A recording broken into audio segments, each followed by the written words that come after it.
টিউটোপিয়া নিয়ে এলো ডিজিটাল সহায়িকা, যেখানে থাকছে প্রত্যেকটি বিষয়ের সব অধ্যায়ের সব প্রশ্ন আর তার উত্তর সহ বিশ্লেষণ, যা পড়লে পরীক্ষার প্রিপারেশনের জন্য আর দরকার পড়বে না কোনো সহায়িকার, কোনো সহায়তার। তাই মানে বইয়ের আর কোনো মানে নেই।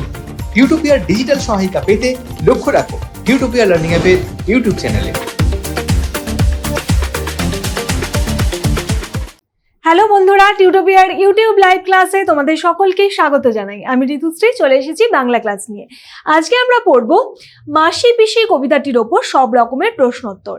এই কবিতাটির ওপর যত রকমের প্রশ্ন হয় সেই সমস্ত প্রশ্ন আলোচনা করব আজকের এই ভিডিওতে। এর বাইরে না কোনো প্রশ্ন তোমাদের পরীক্ষায় আসবে, না দরকার পড়বে তোমাদের কোনো মানে বইয়ের বা সহায়িকা বইয়ের। তাহলে কি বুঝতে পারলে বন্ধুরা? মানে বইয়ের নেই কোনো মানে, সহায়িকার দরকার নেই কোনো সহায়তার। পরীক্ষা প্রস্তুতির জন্য টিউটোপিয়ার এই ভিডিওগুলোই তোমাদের জন্য যথেষ্ট। তবে তোমরা নিশ্চয়ই বাড়িতে, স্কুলে বা গৃহশিক্ষকের কাছে এই কবিতাটি এতদিনে পড়ে ফেলেছো। তবে যদি না পড়ে থাকো তাহলে টিউটোপিয়া লার্নিং অ্যাপে এই কবিতাটির ওপর বানানো ভিডিওগুলো দেখে পড়ে নিতে পারো। কারণ এই কবিতাটির ওপর বানানো ভিডিওগুলো দেখে নিলে তোমাদের কনসেপ্ট ক্লিয়ার হয়ে যাবে। আর কোনো বিষয় যদি কনসেপ্ট ক্লিয়ার থাকে তাহলে প্রশ্নোত্তর করা কোনো ব্যাপার না। তাহলে আমি ধরে নিচ্ছি যে তোমাদের এই কবিতাটি পড়া। এখন এই কবিতাটির ওপর কত রকমের প্রশ্ন হতে পারে তা দেখে নেব আমরা পরবর্তী স্লাইডে। দেখো চলে এলাম পরবর্তী স্লাইড এবং প্রথমেই লেখা আছে বহু বিকল্প ভিত্তিক প্রশ্নাবলী বা মাল্টিপল চয়েস কোয়েশ্চেন, যার প্রশ্নমান সব সময় থাকছে 1 নম্বর। এরপরে থাকছে অতি সংক্ষিপ্ত প্রশ্নাবলী বা ভেরি শর্ট আনসার কোয়েশ্চেন, যার প্রশ্নমানও থাকছে 1 নম্বর, অর্থাৎ যেখানে তোমাদের একটা সম্পূর্ণ বাক্যে উত্তর লিখতে হচ্ছে। এরপরে থাকছে ব্যাখ্যা ভিত্তিক সংক্ষিপ্ত প্রশ্নাবলী বা শর্ট আনসার কোয়েশ্চেন, যার প্রশ্নমান 2 হতে পারে বা 3 হতে পারে, যেখানে তোমাদের 3 থেকে 4টে বাক্যে উত্তর দিতে হচ্ছে এবং প্রশ্নে যে উত্তরটা চাইছে ততটুকু লিখলেই হবে, বেশি লেখার কোনো প্রয়োজন নেই। এরপরে থাকছে হাতে কলমে, অর্থাৎ মাসি পিসি কবিতাটা শেষ হয়ে যাওয়ার পরে তোমাদের বইয়ে হাতে কলমে সেকশন করে যে প্রশ্নগুলো দেওয়া আছে বা ব্যাকরণ যেগুলো দেওয়া আছে সেগুলো সমস্ত কিছু আমরা সলভ করে দিচ্ছি এই হাতে কলমে অংশটার মধ্যে। এরপরে আমরা চলে যাব আমাদের বহু বিকল্পের ভিত্তিক প্রশ্ন বা মাল্টিপল চয়েস কোশ্চেনে। তবে এখানে ঢোকার আগে একটা গুরুত্বপূর্ণ কথা বলে নেব যে এই ভিডিওর যে টাইমলাইন অংশ, সেই টাইমলাইন অংশে তোমরা এমসিকিউ হোক, ভিএসএকিউ হোক, এসএকিউ হোক বা হাতে কলমে যার যে প্রশ্নটা দরকার সেই প্রশ্নটা পেয়ে যাবে এবং এটা তোমাদেরই সুবিধার জন্য করা হয়েছে। আমরা চলে যাব মাল্টিপল চয়েস কোশ্চেনের প্রথম প্রশ্নে। আর আমি যখন প্রশ্নগুলোর উত্তর বলতে থাকবো তখন তোমরাও আমার সাথে সাথে এগুলো কোথায় কোনটার সঠিক উত্তর হচ্ছে সেটা অবশ্যই কাউন্ট করবে এবং আমাকে কমেন্ট বক্সে জানাবে যে তোমরা এমসিকিউতে টোটাল কত স্কোর করলে। তাহলে আমি বুঝতে পারবো যে তোমাদের প্রিপারেশন কেমন হচ্ছে। দেখে নেব প্রথম প্রশ্ন। এক লেখা আছে মাসি পিসি কবিতাটির রচয়িতা হলেন। মাসি পিসি কবিতাটি কে লিখেছেন? এটা খুবই সহজ প্রশ্ন, তোমরা পড়ে এসেছো এবং খুব ছোট্ট একটা কবিতা, আশা করি মুখস্থ এমনি হয়ে যাবে, বারবার 2বার 3বার পড়লে এমনি মুখস্থ হয়ে যাবে। তো কবিতাটা একবার ভালোভাবে পড়ে নেবে, মুখস্থ করে নেবে, তাহলে উত্তর করা আরো সহজ হয়ে যাবে। দেখো প্রথমেই লেখা আছে কতে সুভাষ মুখোপাধ্যায়, খতে আছে জয় গোস্বামী, গতে আছে শঙ্খ ঘোষ, ঘতে আছে জীবনানন্দ দাশ। সঠিক উত্তর হয়ে যাচ্ছে জয় গোস্বামী। এরপরে যাচ্ছি 2 নম্বর প্রশ্ন। জয় গোস্বামীর লেখা প্রথম প্রকাশিত কবিতার বই কোনটি? কোনটা দেখে নেব। ক ক্রিসমাস ও শীতের সনেট গুচ্ছ, খতে আছে পাতার পোশাক, গতে আছে উন্মাদের পাঠক্রম, ঘতে আছে নন্দর মা। দেখবে তোমাদের প্রত্যেকটা টেক্সটের ওপর, গল্প হোক বা কবিতা হোক, যে লেখক বা যিনি কবি রয়েছেন তার সম্বন্ধে কিছুটা বলা রয়েছে তোমাদের বইয়ের মধ্যেই, অর্থাৎ তার লেখা কবিতাগুচ্ছ বা যেখানে গল্প রয়েছে সেখানে তিনি কি গল্প লিখেছেন বা কবিতা লিখে থাকলে কি লিখেছেন, তাহলে সেই সমস্ত তার সম্বন্ধীয় যে তোমাদের ইনফরমেশনগুলো যেগুলো দেওয়া আছে, যেগুলো বলা আছে সেগুলো অবশ্যই পড়বে। সেখান থেকে তোমাদের এমসিকিউ আসতেই পারে, ফলে সেগুলো খুব ভালোভাবে দেখবে। এবং তাই এখানেও জয় গোস্বামীর লেখা প্রথম প্রকাশিত কবিতার বই কোনটি তোমাদের বইয়েও পেয়ে যাবে, তাহলেও ক্রিসমাস ও শীতের সনেট গুচ্ছ আমাদের ক হয়ে যাচ্ছে রাইট আনসার। এরপরে চলে যাব 3 নম্বর। জয় গোস্বামীর লেখা একটি বিখ্যাত কাব্য উপন্যাস হলো। বিখ্যাত কাব্য উপন্যাস ক যারা বৃষ্টিতে ভিজেছিল, খতে বজ্রবিদ্যুৎ ভর্তি খাতা, গতে আছে সেই সব শেয়ালেরা, ঘতে আছে উড়ন্ত সব জোকার। তার লেখা একটি বিখ্যাত কাব্য উপন্যাস যারা বৃষ্টিতে ভিজেছিল অবশ্যই পড়তে পারো, ভালো লাগবে। এরপরে আসছি 4 নম্বর প্রশ্ন। জয় গোস্বামীর উক্ত পুরস্কারটি অর্জন করেছেন, কোন পুরস্কার অর্জন করেছেন দেখে নেব। ক রবীন্দ্র পুরস্কার, খতে আনন্দ পুরস্কার, গতে আছে নোবেল পুরস্কার, ঘতে আছে আকাদেমি পুরস্কার। যদি এই আটা হয় না, এখানে তোমাদের বলে নেওয়া জরুরি যে তিনি আনন্দ পুরস্কার পেয়েছিলেন এবং সাহিত্য অকাদেমি পুরস্কার পেয়েছিলেন, যেখানে আ লেখে না, অ দিয়ে লেখে। তাহলে এখানে আমাদের সঠিক উত্তর হয়ে যাচ্ছে আনন্দ পুরস্কার। এছাড়াও তিনি অনিতা সুনীল বসু পুরস্কারও পেয়েছিলেন। ফলে তিনি কি কি পুরস্কার পেয়েছিলেন? আনন্দ পুরস্কার পেয়েছিলেন, সাহিত্য অকাদেমি পুরস্কার পেয়েছিলেন এবং অনিতা সুনীল বসু পুরস্কার পেয়েছিলেন। 5 নম্বর প্রশ্নে আসলাম, ফুল ছুঁয়ে যায়। দেখো এখানে আমরা কবিতার মধ্যে ঢুকলাম এবং কবিতার মধ্যে থেকে লাইন তুলে তোমাদের উত্তর করতে দিয়েছে। তাহলে আমরা যদি কবিতাটাই একটু মনে করি, প্রথমেই আমরা পাচ্ছি যে ফুল ছুঁয়ে যায় চোখের পাতায়, জল ছুঁয়ে যায় ঠোঁটে, ঘুম পাড়ানি মাসি পিসির রাত থাকতে ওঠে। তাহলে দেখো কতে লেখা আছে হাতের পাতায়, খতে আছে গাছের পাতায়, গতে আছে চোখের পাতায়, ঘতে আছে মাথায়। ফুল ছুঁয়ে যায় কোথায়? ফুল ছুঁয়ে যায় চোখের পাতায়। চোখের পাতায় আমরা পেয়ে যাচ্ছি অপশন গতে। সঠিক উত্তর হয়ে যাচ্ছে অপশন গ। 6 নম্বর প্রশ্ন, জল ছুঁয়ে যায়। ফুল ছুঁয়ে যায় চোখের পাতায়, জল ছুঁয়ে যায় কোথায়? জল ছুঁয়ে যায় ঠোঁটে। আর ঠোঁটে দেখো প্রথমেই অপশন কতেই লেখা আছে ঠোঁটে। তাহলে আমাদের সঠিক উত্তর অবশ্যই ক হয়ে যাচ্ছে অপশন। তাহলে চোখে, মুখে বা মাথায় কোনোটাই হচ্ছে না। 7 নম্বরে আসলাম, শুকতারা হলো প্রকৃতপক্ষে। শুকতারা কি? শুকতারা হলো ক গ্রহ, খতে আছে তারা, গতে আছে চাঁদ, ঘতে আছে নক্ষত্র। শুকতারা আসলে শুক্র গ্রহ, যেটাকে আমরা শুকতারা বলে থাকি। অপশন ক হয়ে যাচ্ছে সঠিক উত্তর। 8 নম্বর, চাঁদ থামে। চাঁদ থামে কোথায়? ক আকাশে, খতে আছে ছাদের ধারে, গতে আছে তাল গাছে, ঘতে আছে নারকেল গাছে। বলা হচ্ছে দেখো তোমাদের চাঁদ থামে কোথায় বলা হচ্ছে? শুকতারাটি ছাদের ধারে, চাঁদ থামে তাল গাছে। তাল গাছে আমরা কোথায় পেয়ে যাচ্ছি? অপশন গ তে পেয়ে যাচ্ছি তাল গাছে। সঠিক উত্তর এখানেও অপশন গ।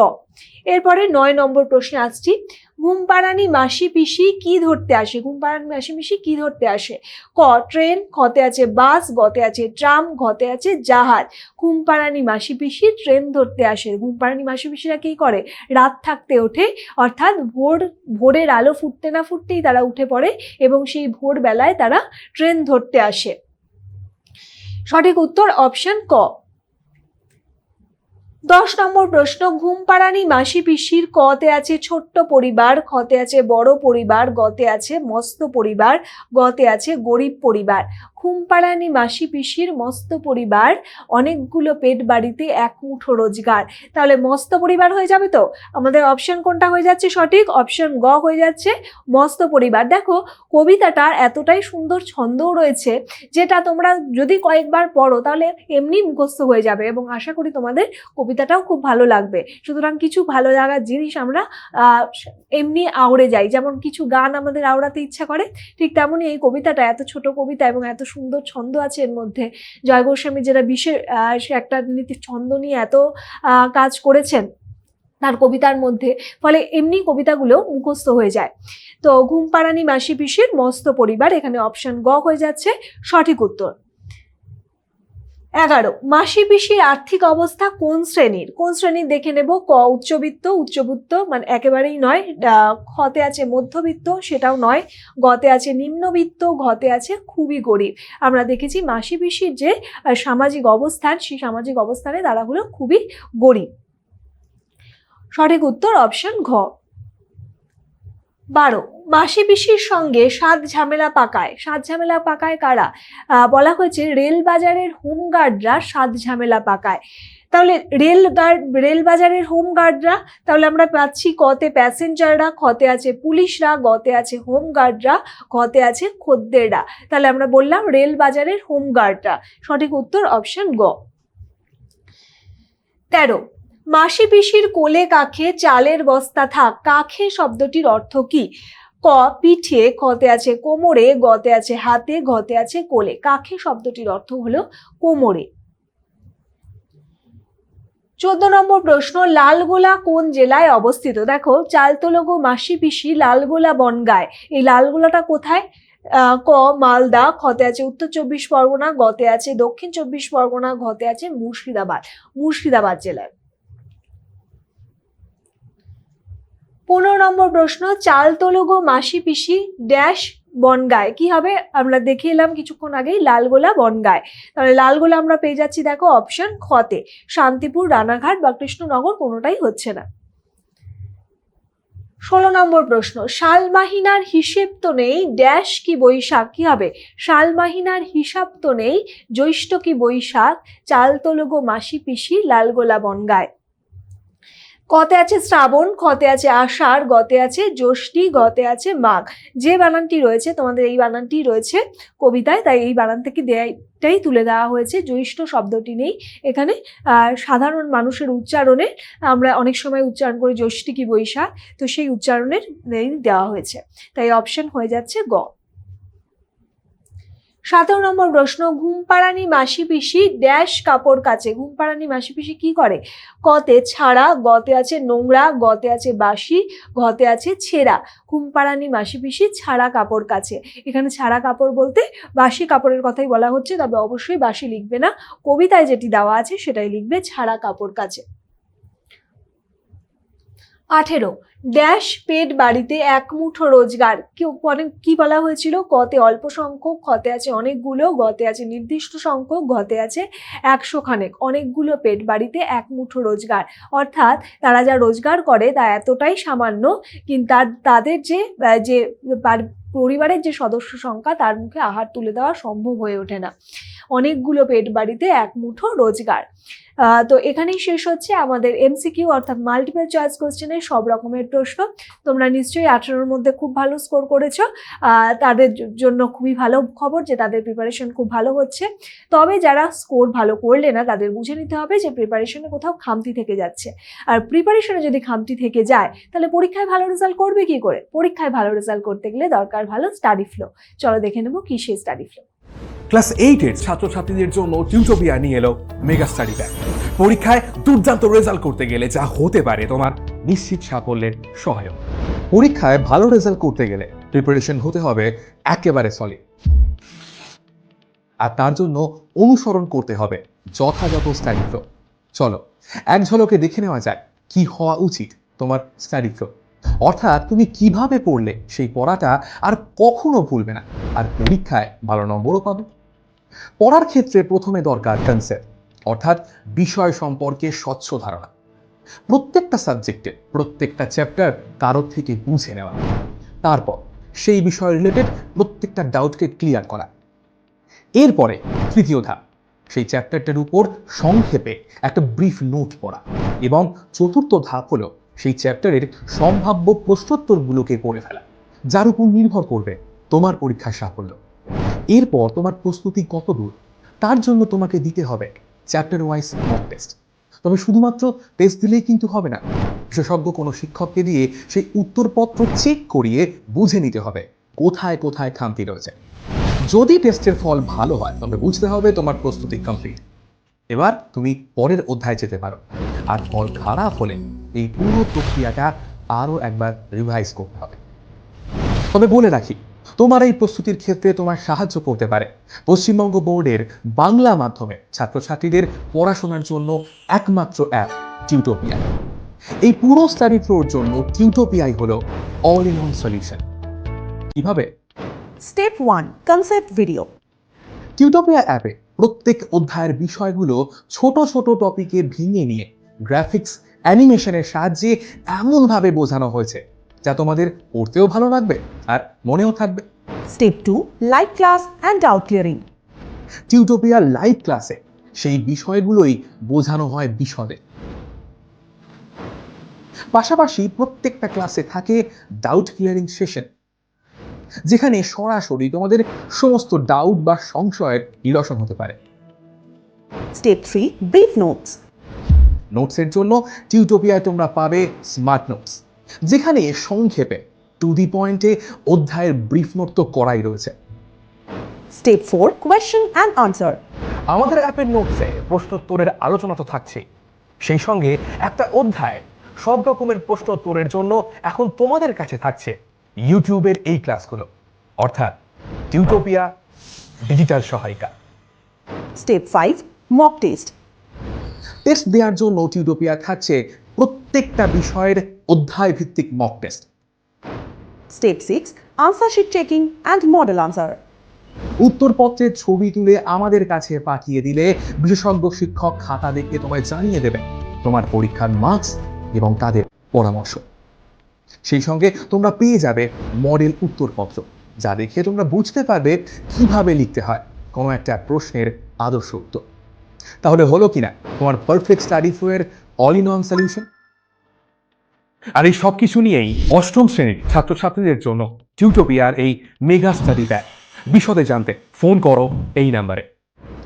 এরপর চলে যাব আমরা অতি সংক্ষিপ্ত প্রশ্নাবলীতে, অর্থাৎ ভেরি শর্ট আনসার কোয়েশ্চেন বা ভিএসিকিউ টাইপ কোয়েশ্চেনে, যার প্রশ্নমান 1। প্রথম প্রশ্ন দেখো, কবি জয় গোস্বামী কবে কোথায় জন্মেছেন? কবি জয় গোস্বামী জন্মগ্রহণ করেছেন 1954 খ্রিস্টাব্দে কলকাতায়। কলকাতায়। তোমরা বেশিরভাগই কলকাতা বানান ভুল লেখো, তোমরা কয় ওকার দিয়ে দাও, অবশ্যই কলকাতা কিন্তু কয় ওকার হয় না। 1954 খ্রিস্টাব্দে কলকাতায়।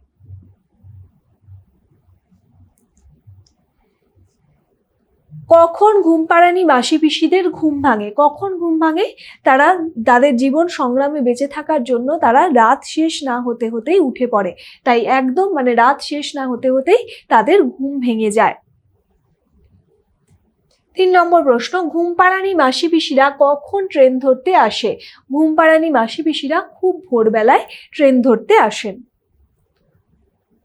4, রাত থাকতে উঠে মাসি পিসির দল কি করেন? রাত থাকতে উঠে মাসি পিসিরা, অর্থাৎ সমস্ত মাসি পিসির নামে যে মেহনতি মানুষদের কথা কবি এখানে তুলে ধরেছেন, সেই সমস্ত মেহনতি মহিলারা, মেহনতি মানুষরা, মহিলাদের কথাই বিশেষভাবে উঠে এসেছে, সেই সমস্ত মেহনতি মহিলারা সংসারে যাবতীয় কাজ সেরে তাড়াতাড়ি ট্রেন ধরতে আসেন, অর্থাৎ তাদের যে ছাড়া কাপড় কাচে তোমাদের বলা হয়েছে, অর্থাৎ সংসারের যে দায়িত্ব, সেই দায়িত্ব অর্থাৎ মেহনতি মহিলারাই, মানে বিশেষ করে মেহনতি মহিলারাই, তো তারাই সংসারের যাবতীয় কাজ সেরে তারা ট্রেন ধরতে আসে।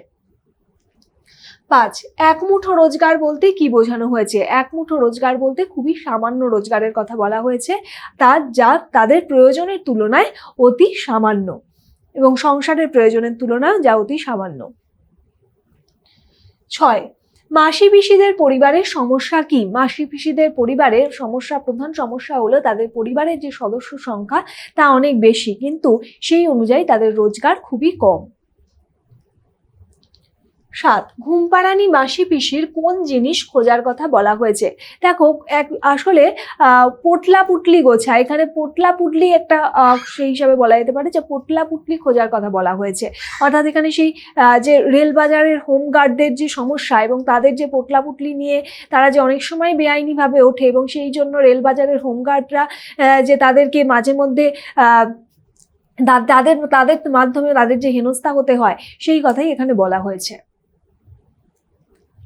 8, ঘুমপাড়ানি মাসি পিসি বিশেষণ হিসেবে ঘুমপাড়ানি কথাটি ব্যবহৃত হয়েছে কেন? বিশেষণ কি?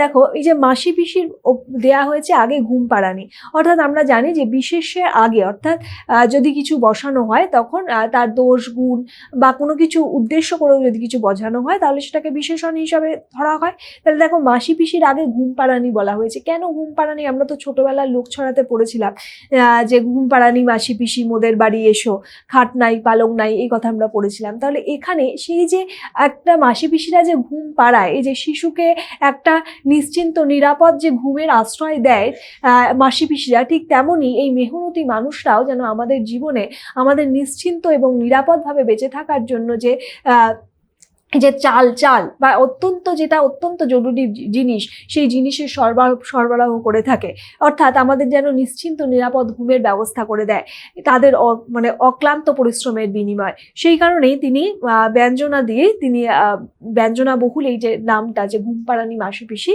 এটি ব্যবহার করেছেন। 9, রেলবাজারের হোমগার্ডরা সাত ঝামেলা জোটায়। মাসি পিসি কবিতায় উদ্ধৃতাংশটির তাৎপর্য বুঝিয়ে দাও। কেন বলা হচ্ছে? আসলে দৈনন্দিন জীবনের এই যে প্রত্যেক দিনের যে সংগ্রাম, সেই প্রত্যেক দিনের সংগ্রাম চালাতে গিয়ে মাসি পিসির মতো মেহনতি মহিলারা প্রায় এমন তারা কাজ করে থাকে যা সরকারের অনুমোদন প্রাপ্ত নয়, অর্থাৎ সব বেআইনিভাবে তারা কিছু কাজ করে, এবং এর ফলে রেল বাজারের পাহারায় যারা থাকে, অর্থাৎ যারা এই সমস্ত যারা এই সমস্ত মানে যারা এক জায়গা থেকে এক জায়গায় বিভিন্ন রকম মাল সরবরাহ করে, সেই সমস্ত রেল বাজারের পাহারায় যারা থাকে, সেই সমস্ত হোমগার্ডরা নানা আইনি কড়াকড়ি বিভিন্নভাবে তাদের উপর আরোপ করে এবং তাদেরকে বিভিন্নভাবে ঝামেলার মধ্যে পড়তে হয় বা বিপদে পড়তে হয়, এবং এর মধ্যে দিয়েই চলে তাদের প্রাত্যহিক যাতায়াত। তো এই প্রাত্যহিক যাতায়াতের যে হোমগার্ডদের যে বিভিন্ন ঝামেলা তাদেরকে পোহাতে হয়, সেই কঠোর বাস্তবতাকেই কবি এখানে তুলে ধরেছেন। 10 নম্বর, মাসি পিসি কবিতায় আচ্ছা মাসি পিসি এখানে ভুল হয়েছে। মাসি পিসি কবিতায় কোন দুটি মাসের কথা উল্লেখ রয়েছে? দেখো, চৈত্র কি বৈশাখ, এই সরি চৈত্র নয়, জ্যৈষ্ঠ কি বৈশাখ, তাহলে এই দুটো মাসের কথা উল্লেখ আছে, জ্যৈষ্ঠ মাস এবং বৈশাখ মাস, এই দুটো মাসের কথা উল্লেখ আছে। 11, মাসি পিসির কোলে কাখে কবি কি থাকার কথা বলেছেন? মাসি পিসি কোলে কাখে চালের বস্তা থাক। 12, মাসি পিসি কবিতায় কোন দুটি লোকাল ট্রেনের কথা বলা হয়েছে? কোন দুটি লোকাল ট্রেনের কথা বলা হয়েছে? লালগোলা এবং বনগাঁ, এই দুটি লোকাল ট্রেনের কথা বলা হয়েছে।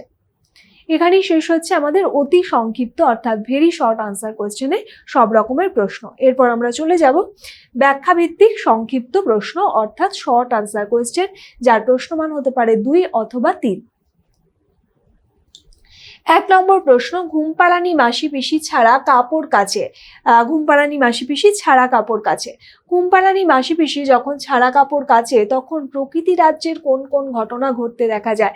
এখানে অদ্ভুতভাবে মাসি পিসির যে ছাড়া কাপড়, সেই সময় তার ভোরবেলায় ওঠার সঙ্গে প্রকৃতির বিভিন্ন অনুষঙ্গ কবি ব্যবহার করেছেন। তাহলে তোমাদের এভাবে বলতে হবে যে কবি জয় গোস্বামী রচিত মাসি পিসি কবিতা থেকে জানা যায় খুব ভোরে ঘুম থেকে উঠে মাসি পিসিদের দল যখন তাদের ছাড়া কাপড় কাচে, সেই সময় আকাশে দেখা যায় শুকতারা, যেটি ছাদের ধারে অবস্থান করে, আর চাঁদকে দেখা যায় তাল গাছের মাথায় থেমে থাকতে, অর্থাৎ প্রকৃতির সঙ্গেও তাদের যে এক মানে প্রকৃতির সেই জাগরণের সঙ্গেও তাদের যে জাগরণ একসঙ্গে যেন মিশে গেছে।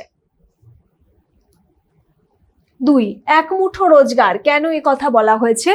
খুবই সহজ প্রশ্ন, তোমাদের এখানেও বলতে হবে যে তিনি এই মেহনতি মানুষদের কথা, মেহনতি মহিলাদের কথা বলেছেন, মেহনতি মানুষ নয় অবশ্যই, মেহনতি মহিলাদের কথা তিনি বলেছেন মাসি পিসি কবিতার মধ্যে দিয়ে, যাদের পরিশ্রম ও প্রয়োজনের তুলনায় রোজগার অত্যন্ত কম। 12 মাস তারা অক্লান্ত পরিশ্রম করে চলে এবং তার পেট ভরানোর জন্য, তাদের সংসারে পেট ভরানোর জন্য তারা 12 মাস অক্লান্ত পরিশ্রম করে চলে,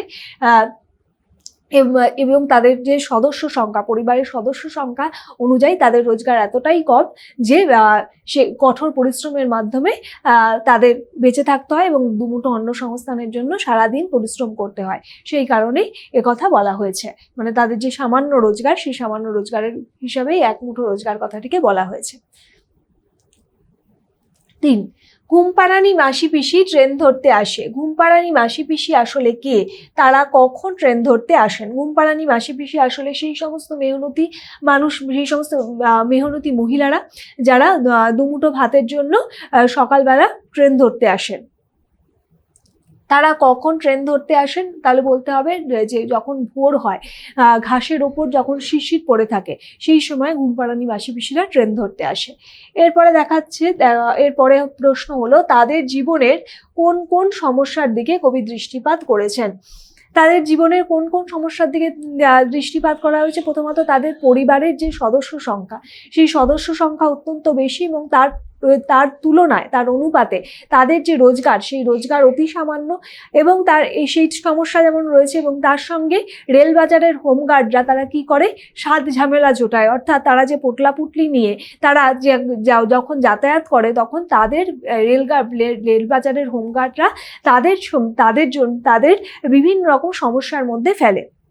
তাহলে এই দুটি সমস্যার কথা বা তাদের জীবন যন্ত্রণার কথা কবিতার মধ্যে থেকে উঠে এসেছে। 4, মাসি পিসি কোলের কাছে চালের বস্তা থাক কথাটির মধ্যে দিয়ে কবি কি বোঝাতে চেয়েছেন লেখো। শহরে চাল বয়ে নিয়ে যাওয়া মাসি পিসিরা রাত থাকতেই ঘুম থেকে উঠে যায়, শুরু হয় তাদের কঠোর দিন যাপন। ভোর হতে না হতেই তারা ট্রেন ধরার জন্য রওনা হয়ে যায়। আবার বড় পরিবারের সকল সদস্যের মুখে অন্ন তুলে দেওয়ার জন্য এই পরিশ্রম তাদের করতেই হয়। কিন্তু পরিশ্রমের পথও সেই হিসাবে সহজ নয়। রেল বাজারের হোমগার্ডরা তাদের কাছ থেকে পয়সা আদায়ের চেষ্টা করে। এইভাবেই অনন্তকাল চলতে থাকে এবং অনন্তকাল তাদের চালের বস্তা নিয়ে মাসি পিসিদের জীবনও চলতে থাকে। শ্রমজীবী মহিলাদের এই একঘেয়ে জীবনধারাকে বোঝানোর জন্যেই কবি ওই মন্তব্যটি করেছেন যে চালের বস্তা বয়ে এনে শহরের মানুষের মুখে অন্ন তুলে দেওয়ার ব্যবস্থা যারা করে দেন তাদের প্রতি শুধু সহানুভূতি এখানে জানানো হয়নি, তাদের প্রতি এখানে সম্মানও জানানো হয়েছে যে মাসি পিসির কোলে কাকে চালের বস্তা থাক। 5, চাল তোলো গো মাসি পিসি লাল গোলা বনগায় পংক্তিটির মধ্যে দিয়ে কবির যে মানসিকতার পরিচয় পাওয়া যায় তা আলোচনা করো। সমাজে দরিদ্র সেই হিসাবে একদম মেহনতি মানুষ মানে মেহনতি মহিলারা কঠোর পরিশ্রমের প্রতি কবি জয় গোস্বামী এখানে অত্যন্ত সহানুভূতি প্রকাশ করেছেন, মানে এবং অত্যন্ত সম্মানের সঙ্গে তাদের পরিশ্রমকে স্বীকার করে নিয়েছেন। এবং আমরা দেখেছি যে তাদের যে জীবনযাপন, সেই জীবনযাপনে এক অদ্ভুত ধরনের অসাম্য রয়েছে এবং সেই অসাম্য রয়েছে তাদের পারিবারিক জীবনের ক্ষেত্রেও। তাদের প্রতি পদে বিভিন্ন রকমের বাধার সম্মুখীন হতে হয়, যেই বাধা তাদের এখানে আমরা দেখেছি যে রেল বাজারের হোমগার্ডদের প্রসঙ্গে। অর্থাৎ এই যে চাল তোলো গো মাসি পিসি লাল গোলা বনগায় এবং তাদের জীবনের কোনো রকম পরিবর্তনও হয় না। তাদের জ্যৈষ্ঠ কি বৈশাখ বছরের প্রত্যেকটা দিন তাদের জন্য একই রকম, তাদের জীবনের কোনো পরিবর্তন নেই, তাদের জীবনে সেই হিসাবে কোনো ছুটি নেই। অর্থাৎ এবং আর্থিক অসাম্যের জায়গাটাও ভয়ঙ্কর, যে তাদের যে এক মুঠো রোজগার, অর্থাৎ যে রোজগার করে এই মেহনতি মহিলারা তার বিনিময়ে তারা যে রোজগারটা পায় সেই রোজগারের মধ্যে দিয়ে তাদের সেই হিসাবে দিন যাপন করাই সত্যি কথাই প্রশ্নচিহ্নের সামনে দাঁড়ায়। কিন্তু এই হাড় ভাঙা কঠিন পরিশ্রমের মাধ্যমেও তাদের জীবনে এক বিন্দু সুখ মেলে না। জীবনের শুরু থেকে শেষ পর্যন্ত তাদের এই সংগ্রাম চালিয়ে যেতে হয়, এদের জন্য কারোর মন কেঁদে ওঠে না। এভাবেই বছরের পর বছর ধরে কঠিন পরিশ্রমের মাধ্যমেই তাদের দিন কাটে। এই কারণেই কবি কিছুটা হতাশা এবং বিরক্তি সুরে বলেছেন চাল তোলো গো মাসি পিসি লাল গোলা বনগায়। অর্থাৎ এই মাসি পিসিদের জীবন সংগ্রামের যেন কোনো শেষ নেই, তাদের অবস্থার পরিবর্তনের যেন কোনো শেষ হচ্ছে না। এবং সেই কারণেই এক ধরনের হতাশা থেকে কবি তুলে ধরেছেন যে চাল তোলো গো মাসি পিসি লাল গোলা বনগায়। অর্থাৎ সমস্ত কিছুর পরিবর্তন হয় কিন্তু এই মেহনতি মহিলাদের জীবনের কোনো পরিবর্তন হয় না।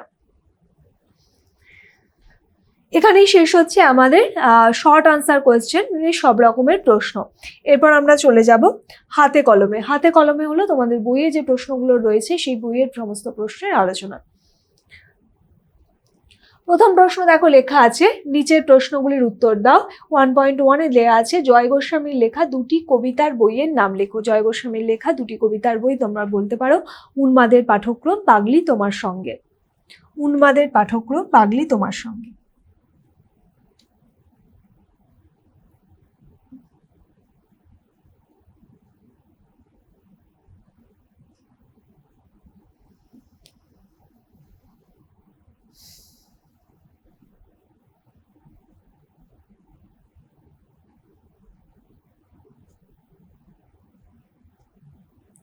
জয় গোস্বামীর লেখা একটি উপন্যাসের নাম লেখো। জয় গোস্বামীর লেখা একটি উপন্যাসের নাম হলো সেই সব শেয়ালেরা।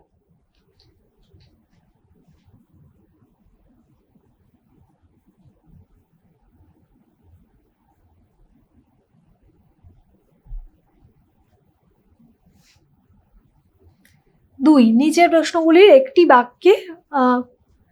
বাক্যে লেখো অনেকগুলো পেট বাড়িতে ... পেটের আভিধানিক অর্থ কি? এখানে কি অর্থে ব্যবহৃত হয়েছে? তাহলে পেটের আভিধানিক অর্থ বলতে উদর বা জঠরকে বোঝানো হচ্ছে। এখানে কি অর্থে এটি ব্যবহার হয়েছে? এখানে অনেক সংসারের যে সদস্য সংখ্যা অনেক বেশি সেই অর্থে এখানে ব্যবহার হয়েছে। তাহলে আভিধানিক অর্থ বলতে উদর বা জঠর লিখবে, আর এখানে তাদের পরিবারের যে সদস্য সংখ্যা, অতিরিক্ত সদস্য সংখ্যা সেই হিসেবে ব্যবহার হয়েছে।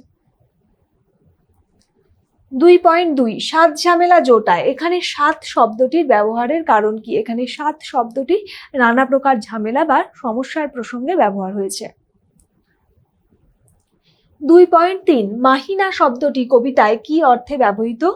শব্দটি অন্য কোনো অর্থ তোমার জানা আছে কি? মাহিনা শব্দটি এখানে মাস অর্থে ব্যবহার হয়েছে, অপর অর্থ মানে মাহিনা সেই হিসাবে বেতন অর্থেও ব্যবহার হয়ে থাকে। তাহলে অপর অর্থ হলো বেতন, আর মাহিনা শব্দটি এখানে মাস অর্থে, যে সাল মাহিনার হিসাব তো নেই, এখানে মাস অর্থে ব্যবহার হয়েছে। অর্থাৎ বছর মাসের কোনো হিসেব নেই, তাদের জীবন একই রকম চলতে থাকে। 2.4 দেখো, কোন শব্দ থেকে এবং কি করে যষ্টি শব্দটি এসেছে? তাহলে এইটা আমরা লিখে নেব।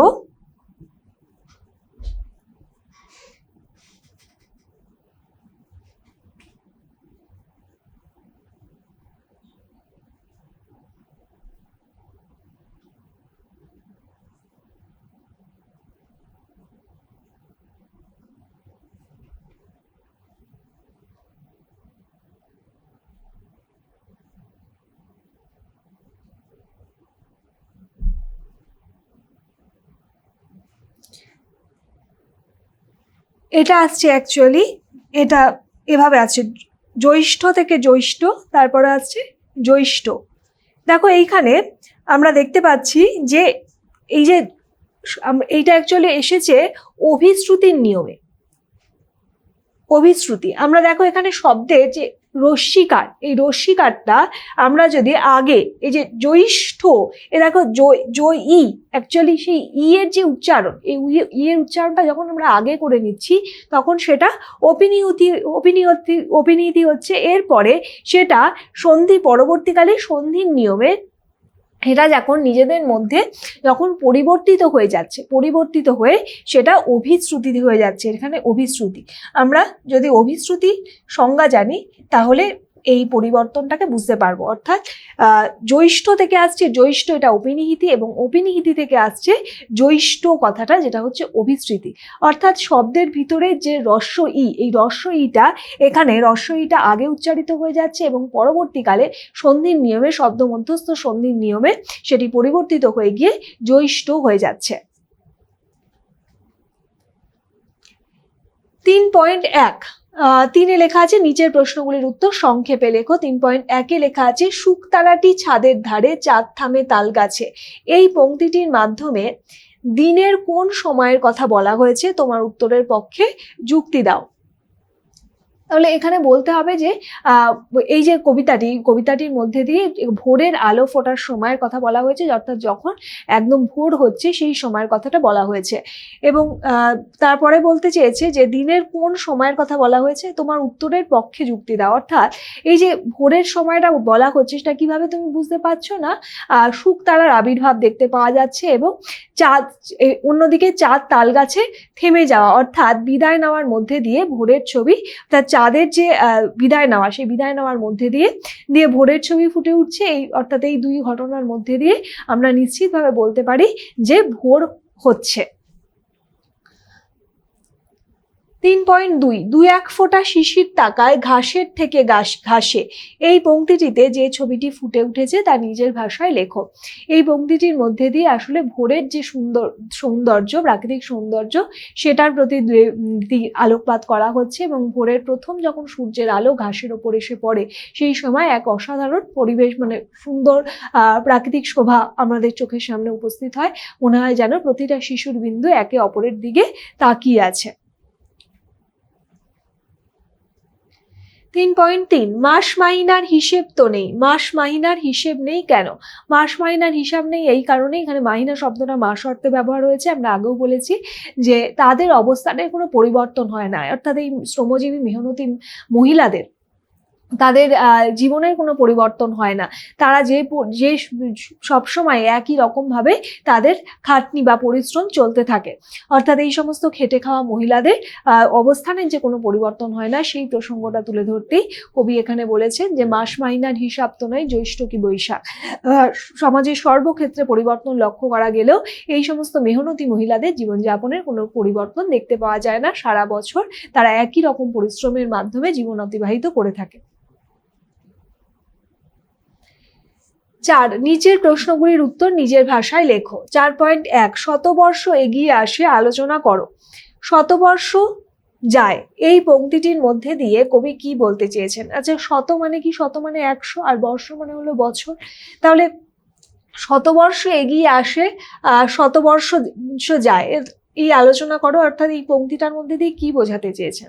অর্থাৎ সময় অগ্রগতির সঙ্গে সঙ্গে সমাজের নানা ক্ষেত্রে বহু পরিবর্তন হয়। যেমন সব জায়গায়, কৃষি থেকে, শিল্প থেকে, বাণিজ্য থেকে, সমস্ত জায়গায়, বিজ্ঞান থেকে, সমস্ত জায়গায় পরিবর্তন হয়ে থাকে।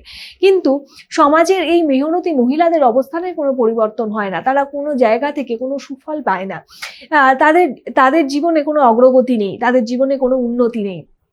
তাদের যে অবস্থান, সেই একই অবস্থান তারা দিনের পর দিন রয়ে গেছে। এই যে অত্যন্ত অভাবের সঙ্গে লড়ে যাওয়া এই সমস্ত মেহনতি মহিলারা, এই সমস্ত মহিলাদের প্রতি সহানুভূতিশীল হয়ে কবি বলেছেন যে শতবর্ষ এগিয়ে আসে, শতবর্ষ যায়, কিন্তু তাদের অবস্থার কোনো পরিবর্তন হয় না।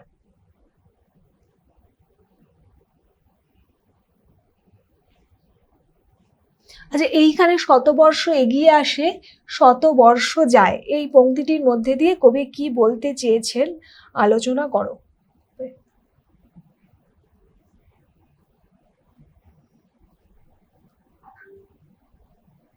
এটা লাইনটা এরকম হবে, শতবর্ষ এগিয়ে আসে, শতবর্ষ যায়, এই পংক্তিটির মধ্যে দিয়ে কবি কি বলতে চেয়েছেন আলোচনা করো। তাহলে এটাই বলবে যে তাদের যে জীবন সংগ্রাম, সেই জীবন সংগ্রাম একই রকম ভাবে চলতে থাকে, তাদের জীবনে কোনো ছুটিও নেই, তাদের একই রকম জীবন চলতে থাকে।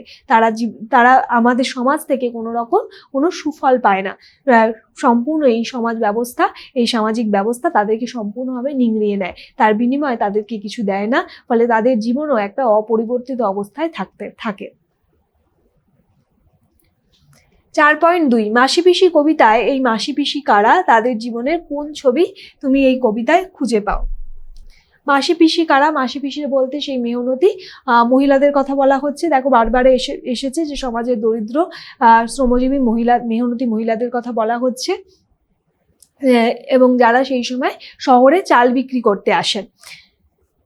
জীবনের কোন ছবি কবিতায় তুমি দেখতে পেয়েছো? জীবনের কোন ছবি বলতে সেই তাদের যে ছবি, অর্থাৎ শহরে যারা চাল বিক্রি করতে আসছেন সেই সমস্ত মেহনতি মহিলাদের কথাই এখানে উঠে এসেছে, এবং তাদের যে দারিদ্র্যপূর্ণ জীবনের যে আখ্যান, তার ছবি আমরা কবিতার পরতে পরতে পেয়ে থাকি। প্রতিদিন কঠিন সংগ্রামের মাধ্যমে তাদের বেঁচে থাকা, নানা ধরনের বাধার সম্মুখীন হয়েও তাদের যে এগিয়ে চলা, পরিবারের জন্য তাদের একমুঠো রোজগারের মধ্যে থেকেই তাদের অন্নের ব্যবস্থা করা, দিন মাস বছরের হিসেব না রেখে একই রকম জীবন দিনের পর দিন কাটানো, এই সমস্ত কিছুই কবিতার মধ্যে আমরা পেয়ে থাকি। 4.3, মাসি পিসি কবিতায় এই মাসি পিসিদের মতো আর কাদের কথা তুমি বলতে পারো যাদের ট্রেনের উপর নির্ভর করে জীবিকা অর্জন করতে হয়? তোমরা সবাই ট্রেন চড়ো, এবং ট্রেনে আমরা বহু মানুষদের দেখতে পাই যাদের জীবিকা নির্ভর করে ট্রেনকে অবলম্বন করে। তো সেই সমস্ত মানুষদের কথা তোমরা লিখতে পারো। সেই সমস্ত মহিলাদের কথা, বহু মহিলাও আছে যারা ট্রেনে বিভিন্ন কিছু বিক্রি করে প্রাত্যহিক জীবনযাপন করেন। সেই সমস্ত ফেরিওয়ালা, সেই সমস্ত হকার মানুষদের কথা লিখতে পারো, যারা প্রত্যেক দিন সেইভাবে সেই সমস্ত মেহনতি মানুষরা প্রত্যেক দিন ওভাবে জীবিকা নির্বাহ করে, এবং তাদের যে সমাজে অবস্থান, তাদের যে কঠোর পরিশ্রমের মাধ্যমে বেঁচে থাকা, তো সেগুলো তোমাদের লিখতে হবে। তুমি বলতে পারো যাদের ট্রেনের উপর তো তাদের যে অবস্থার তাদেরও যে অবস্থার বিশেষ কোনো পরিবর্তন হয় না, সেগুলো তোমরা লিখতে পারো। যে এই সত্যি তো আমরা তো দেখতে পাই যে চানাচুর বিক্রেতা বা যে খেলনা বিক্রেতা বা যে লজেন্স বিক্রেতা, যে আরো আরো আরো বহু কিছু বিক্রি করে যাচ্ছে, তাদের কি অবস্থার কোনো পরিবর্তন হয়? তারা কি রাতারাতি তাদের সামাজিক অবস্থান পাল্টে যায়? তো এই সমস্ত মানুষদের কথা, এবং তাদের যে এই যে রেলকে যারা নির্ভর করে যারা ব্যবসা করে, অন্তত যারা বিক্রি বাট্টার বা হকাররা যারা বেঁচে আছে, তাদেরকে পুলিশি কি ঝামেলা পোয়াতে হয়, তাদেরকে কত টাকা কোথায় দিতে হয়, এই সমস্তগুলোও তোমরা যদি জানতে পারো অবশ্যই লিখতে পারো। এবং তাদের যে প্রতিদিনের যে বিপদের ঝুঁকি নিয়ে তারা যে কাজ করে চলে, অর্থাৎ ট্রেনের যে ভয়ঙ্কর ভিড়ের মধ্যে দিয়েও তারা যে কাজ করে চলে, দেখবে চলন্ত ট্রেনের মধ্যে দিয়ে তারা জীবনের ঝুঁকি নিয়ে কাজ করে চলে। তো এই সমস্ত যে তাদের জীবিকার জন্য তাদেরকে যে কি কি সমস্যার সম্মুখীন হতে হয় সেগুলো যদি তোমরা জেনে থাকো অবশ্যই লিখবে। 4.4 রবীন্দ্রনাথ ঠাকুরের ওরা কাজ করে কবিতাটি তুমি পড়ে নাও। মাসি পিসি কবিতার সঙ্গে ওরা কাজ করে কবিতার কোন সাদৃশ্য তোমার চোখে পড়লো তা আলোচনা করো। ওরা কাজ করে কবিতাটি রবীন্দ্রনাথ ঠাকুরের লেখা এবং অত্যন্ত মানে সেই হিসাবে সবার জানা কবিতা, এবং সেখানেও শ্রমজীবী মানুষদের কথা বলা হয়েছে যাদের জীবনে সেই হিসাবে কোনো আরাম নেই। তো সেই কবিতাটির সঙ্গে মাসি পিসি কবিতাটির মিল পাওয়া যায়। কবি এখানে ওরা কাজ করে কবিতাটির মধ্যে দিয়ে কবি বলতে চেয়েছেন সাম্রাজ্যবাদী শক্তির পতন ঘটবে এবং একদিন কৃষক এবং মজুর বা শ্রমজীবী মানুষরাই পৃথিবীকে সচল বা সজীব করে রাখবে। তাহলে শ্রমজীবী সভ্যতার সেই হিসাবে ইমারত গড়ে উঠবে তারা, কারণ তাদের হাতেই রয়েছে ফসল, তারাই জীবন দিচ্ছে, জীবন সরবরাহ করছে। তো এক সময় সাম্রাজ্যবাদ ধ্বংস হয়ে যাবে। তাই কবির ভাষায় কবি বলেছিলেন ওরা চিরকাল টানে দাঁড় ধরে থাকে হাল। ওরা তো এইখানেও মাসি পিসিদের মাধ্যমে এই যে চাল তোরো গো মাসি পিসি লাল গোলা বন গায় বা মাসি পিসি বিশেষণের মধ্যে দিয়ে এই যে চাল, এই যে প্রত্যেক দিন এই মানুষটা আমাদের মুখে অত্যন্ত প্রয়োজনীয় একটা জিনিস যা ছাড়া মানুষ বেঁচে থাকা সম্ভব নয়, তাদের পরিশ্রমে, তাদের কঠোর পরিশ্রমের বিনিময়ে আমরা সেটা সুলভ মূল্যে পেয়ে থাকি। তাহলে এখানেও মানে সেই হিসাবে ওরা কাজ করে কবিতার সঙ্গে মাসি পিসি কবিতার এখানেই মিল যে অত্যন্ত মেহনতি, ওখানেও মেহনতি কৃষকদের কথা বলা হয়েছে, এখানে মেহনতি মহিলাদের কথা বলা হয়েছে যাদের অবস্থান সমাজের কাছে একই রকম, কিন্তু তাদের হাতেই চলছে সভ্যতার রথচক্র। তো এখানে থেকেই তোমরা বলতে পারো, দুটো কবিতার মিল নিয়ে তোমরা বলতে পারো যে কবিতার এখানেই মিল রয়েছে, যেখানে বলা হচ্ছে যে সাম্রাজ্যবাদী শোষণ যেমন একটা দেখতে পাওয়া যাচ্ছে, তার সঙ্গে তাদের যে কঠোর পরিশ্রম এবং তারাই যে সভ্যতার চাকা আসলে ঘুরিয়ে নিয়ে যাচ্ছে, এই যে মিলটি আমরা লক্ষ্য করেছি।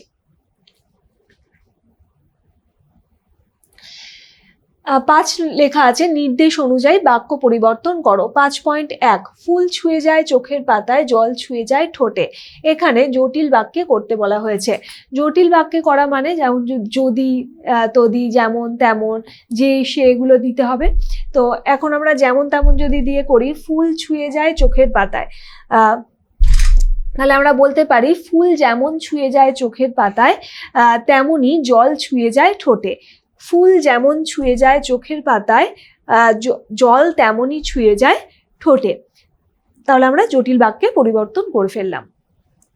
এরপরে আসছি 5.2 ঘুম পাড়ানি মাসি পিসি রাত থাকতে ওঠে। ঘুম পাড়ানি মাসি পিসি রাত থাকতে ওঠে, এটাও জটিল বাক্যে করতে বলা হয়েছে। তাহলে আমরা বলতে পারি এভাবে যে যখন রাত থাকে তখন ঘুম পাড়ানি মাসি পিসিরা ওঠেন। যখন রাত থাকে তখন ঘুম পাড়ানি মাসি পিসিরা ওঠে। 5.3 অনেকগুলো পেট বাড়িতে এক মুঠো রোজগার। যৌগিক বাক্যে করতে বলা হয়েছে। অনেকগুলো পেট বাড়িতে এক মুঠো রোজগার। যৌগিক বাক্য হলো এবং, আর, কিন্তু, অর্থাৎ একটা দেয়া থাকে, যেমন তেমন, যদি, তদি, এগুলো আর থাকবে না। যৌগিক বাক্য মানে এবং দিয়ে করতে হবে, আর দিয়ে করতে হবে, কিন্তু দিয়ে করতে হবে, এইভাবে। তাহলে আমরা কি করতে পারি, অনেকগুলো পেট বাড়িতে কিন্তু এক মুঠো রোজগার। তাহলে সহজ হয়ে গেল, অনেকগুলো পেট বাড়িতে কিন্তু এক মুঠো রোজগার। এখানেই শেষ হচ্ছে আমাদের মাসি পিসি কবিতার সব রকমের প্রশ্ন। তোমরা আশা করি মাসি পিসি কবিতাটা খুব ভালোভাবে পড়েও ফেলেছো এবং আশা করি এই ভিডিওর মাধ্যমে সমস্ত প্রশ্ন উত্তরও ভালোভাবে তৈরি হয়ে গেল। এখন অবশ্যই টিউটোপিয়ার লার্নিং অ্যাপে থাকো এবং খুব ভালোভাবে পড়াশোনা করো। দেখা হবে অন্য কোনো দিন অন্য ভিডিও নিয়ে।